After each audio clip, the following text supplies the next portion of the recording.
Hey guys, it's Kaylee. This lesson is an introduction to statistics where we'll cover statistical questions and dot plots. Let's get started.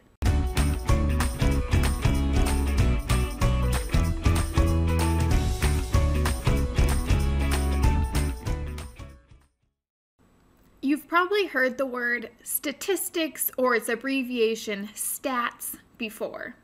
Statistics help us answer questions like who has won the most times in your video game, or how many times and how fast did I run on different days this week.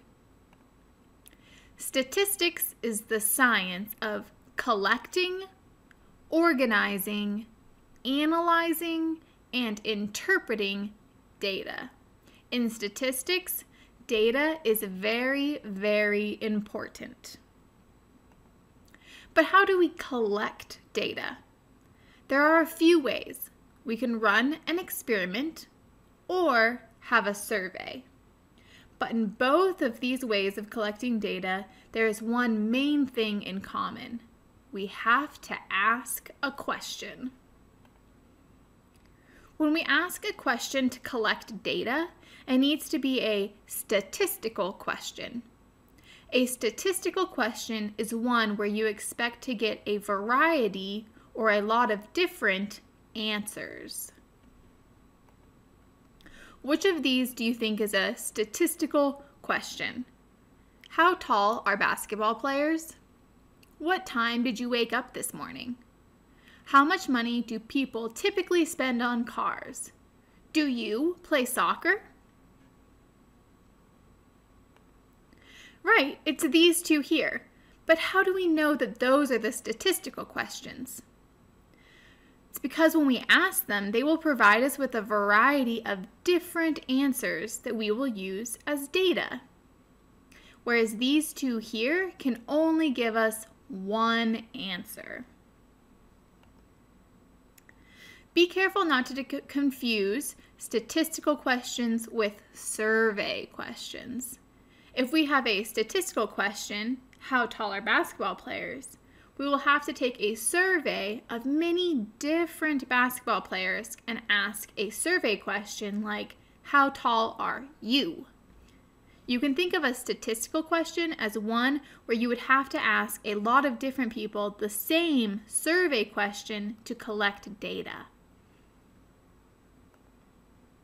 But once we have our data, like how tall are basketball players, we need to organize it. See, right now, it's just listed between two brackets, but the numbers are all out of order.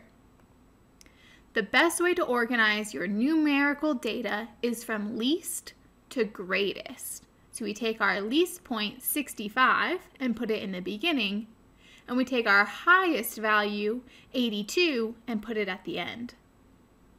Then we can analyze and interpret it. One way we do that in statistics is to display data on a dot plot. A dot plot is a type of graph where each piece of data is displayed as a dot above a number line. We stack the dots on top of each other over the number to show the frequency of the data. The total number of dots on the plot is equal to the total number of values in our data set. By displaying our data in a dot plot, we can analyze our data more easily. A dot plot shows us the spread or the range of our data. In our case, the heights of basketball players range from 65 inches to 82 inches. A dot plot can also show us the shape of our data. Ours is asymmetrical. That means there's a different number of dots on either side of the center point. Symmetrical dot plots will either be bell-shaped or U-shaped. But either way, the number of dots is the same on either side of the center point for symmetrical data.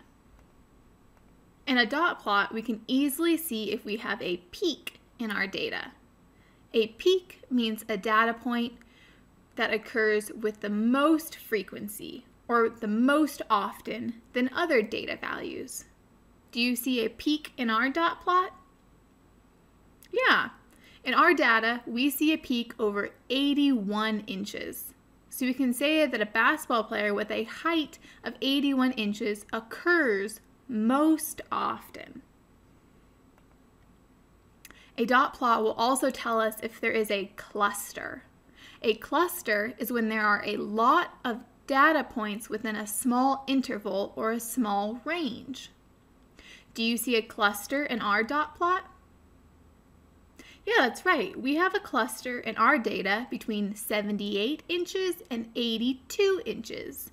So we can say most basketball players have a height between 78 inches and 82 inches. Dot plots are also an easy way to visualize any outliers.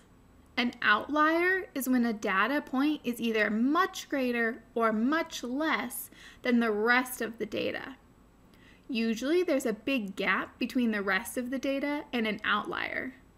Do you see any gaps and outliers in our data? Yeah, we have an outlier data point over here at 65 inches. So for our data, we could say it's not very common or likely for a basketball player to have a height of 65 inches. And now that we've analyzed our data in our dot plot, we can interpret our data. This means coming up with a general answer to our statistical question. Remember, our question was, how tall are basketball players?